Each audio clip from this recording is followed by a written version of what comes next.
एकदम बिग्रेको थियो। दाइहरू बिग्रेपछि मम्मीले अब म नि बिग्रिसकेको थिएँ, अब म नबिग्रियोस्, अब राम्ररी बसियोस् भनेर मलाई हालिदिनु भएको।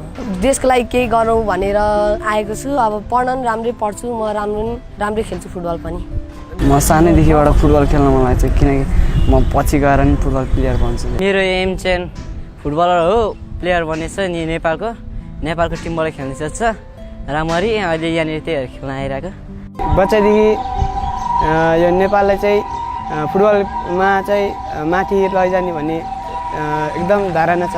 मेरो एम त अब ठुलै हो, इन्जिनियर पनि बन्छु, एकैसाथ स्पोर्टलाई नै माथि लगेर प्लेयर पनि बन्नु मन छ। कथा करिब सबैको उस्तै छ। घर परिवार तहस नहस भएको, आमा बाबु नभएको। यस्तै बाध्यता र विवशताले कलिलो उमेरमा नै अनाथ हुन पुगेका र घर छोड्न बाध्य भएका बालबालिकाको घर सडक बन्न पुग्छ। जसलाई पालन पोषण गर्ने अभिभावक नै छैन, उनीहरूलाई 2 छाक खानका लागि ठूलो समस्या नहोला, तर जन्मदर्ता, शिक्षा, स्वास्थ्य लगायतका आधारभूत अधिकारबाट भने धेरै अनाथ तथा सडक बालबालिकाहरू वञ्चित हुँदै आएका छन्।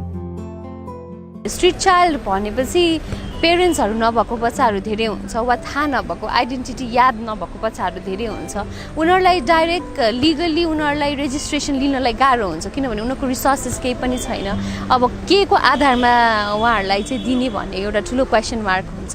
त्यही भएर हामी जस्तो संस्था जो स्ट्रिट चिल्ड्रेनहरूको लागि काम गर्छौँ, हामीले चाहिँ गभर्मेन्टहरूलाई पहल गरेर वा उनीहरूको फ्यामिली रुट्सहरू पत्ता लगाएर चाहिँ बच्चाहरूलाई चाहिँ एभ्री बर्थ रेजिस्ट्रेसन भएन भने चाहिँ उनीहरूले न स्कुलिङ राम्रोसँग गर्न पाउँछ, न एजुकेसन, न हेल्थ, कुनै पनि फेसिलिटिज लिन पाउँदैन, लिगल अब आइडी सिटिजनसिप लिन पाउँदैन। त्यही भएर चाहिँ त्यो चाहिँ एउटा इम्पोर्टेन्ट फ्याक्टर हो भनेर गभर्मेन्टलाई हाइलाइट गरौँ यो कुरा भनेर चाहिँ हामीले यो प्रोग्राम चाहिँ अर्गनाइज गरेको। सेल्टर आश्रय नेपाल गैर नाफामूलक संस्था हो, जसले यिनीहरू जस्तै सडकलाई नै घर बनाउन बाध्य भएका बालबालिकालाई उनीहरूको अधिकार दिलाउन वकालत गरिरहेको छ। हामी बच्चाहरूलाई रिहेबिलिटेसन गराउँछौँ जो स्ट्रिट्समा हुनुहुन्छ वा स्ट्रिट्स कनेक्टेड हुनुहुन्छ, अनि त्यस्तो बच्चाहरूलाई हामी एजुकेसन, रेसिडेन्स, उनीहरूलाई हेल्थ फेसिलिटिजदेखि लिएर स्पोर्ट्स अपर्च्युनिटिज सबै कुरा प्रोभाइड गर्छौँ, उहाँहरूको बेसिक्स निड्स। अनि त्यो सँगसँगै हामी चाहिँ हाम्रो मेन मिसन भनेको अब्जेक्टिभ भनेको चाहिँ हामी उहाँहरूको बर्थ रेजिस्ट्रेसनको लागि सपोर्ट गर्छौँ। खेल भन्दा पनि त्यहाँ बच्चाहरूको आफ्नो हक अधिकारको लागि उनीहरूले चाहिँ आफूलाई रिप्रेजेन्ट गर्ने हो। हाम्रो वहाँ खेल त प्लस हुन्छ नै, वर्ल्ड कप त प्लस कङ्ग्रेस हुन्छ। कङ्ग्रेस भनेको चाहिँ बच्चाले आफूले आफ्नो हक हितको बारेमा आफ्नो कुरा राख्ने हो, र त्यहाँबाट निस्केको एउटा एजेन्डाहरू चाहिँ उहाँले युएनमा बुझाउनुहुन्छ, र त्यो एजेन्डाहरू चाहिँ युएनले एड्रेस गर्छ। फुटबल एउटा माध्यम हो, विश्व भाषा हो, जुन भाषालाई विश्वका हरेक कुनामा बस्ने हरेक व्यक्ति वा सरकारवाला निकायले सहजै बुझ्न सक्छन्। यही माध्यमलाई प्रयोग गर्दै सेल्टर आश्रय नेपाल जस्ता धेरै देशी तथा विदेशी संस्थाहरूले यी बालबालिकाहरूलाई अधिकार दिलाउन काम गरिरहेका छन्। स्ट्रिट चाइल्ड फुटबल लिग भनेको कन्सेप्ट चाहिँ मैले स्ट्रिट चाइल्ड वर्ल्ड कपको लागि चाहिँ नेपालको पनि एउटा रिप्रेजेन्टेसन होस् भनेर र सबै चिल्ड्रेन नेपालभरिको चिल्ड्रेनलाई अपर्च्युनिटी मिलोस् भनेर मैले एउटा प्लेटफर्म बनाएको हो, जसमा चाहिँ नेपालभरिबाट टिम्सहरू आएर खेलेर एउटा फाइनल टिम बनाएर हामी वर्ल्ड कपको लागि जान्छौँ। बेलायतबाट सञ्चालन हुँदै आएको संस्था स्ट्रिट चाइल्ड युनाइटेडले पछिल्लो 1 दशकदेखि street child world cup the future depends on you सञ्चालन गर्दै आएको छ, जुन विश्वकप हुनुभन्दा अगाडि विश्वकपको आयोजक राष्ट्रमा आयोजना हुन्छ।